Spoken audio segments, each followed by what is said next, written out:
Nous concluons donc cette séance de lecture analytique.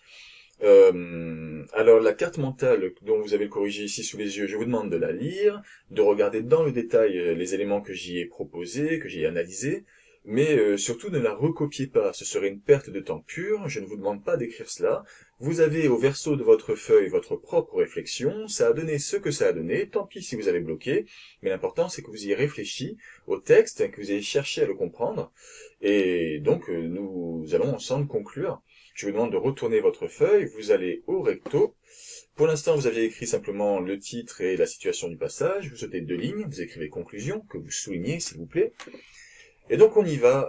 La première chose sur laquelle on peut conclure, il me semble, c'est que la mer s'émerveille face à la beauté de la nature. Vous voyez que là j'emploie des hyperboles, un vocabulaire très amélioratif, car c'est vrai que c'est sous le signe de la fascination que la mer découvre la nature, l'extérieur, les paysages. Elle semble vraiment renaître dans ce passage, telle une enfant découvrant le monde. Alors j'ai voulu insister sur ce passage sur lequel j'étais déjà revenu en vidéo numéro 2, cette herbe qu'elle mâche, qu'elle mange. On a vraiment l'impression que c'est une enfant, c'est comme ça qu'elle est présentée au début du roman. Je vous rappelle un épisode important.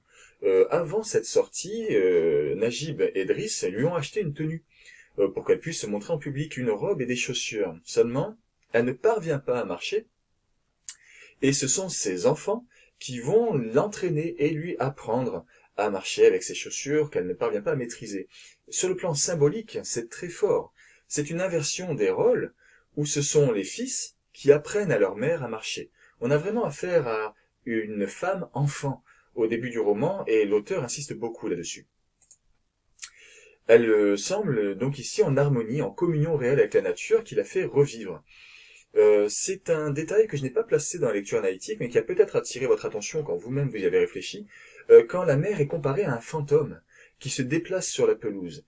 Elle est ici en train de prendre vie, comme si elle n'était pas vraiment vivante avant, comme si c'était une sorte d'ombre d'elle-même qui est en train ici de s'incarner et de prendre vie réellement sous les yeux du lecteur et de ses fils qui l'observent en faisant semblant de jouer aux cartes.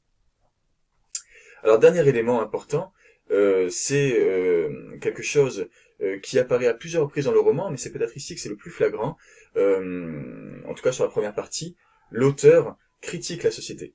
Cette société patriarcale, alors voilà un mot un peu compliqué que vous ne connaissiez peut-être pas, donc c'est construit sur le terme latin qui signifie père, donc c'est la société qui repose sur l'autorité de l'homme, le père de famille, l'homme qui est dépositaire de toute l'autorité.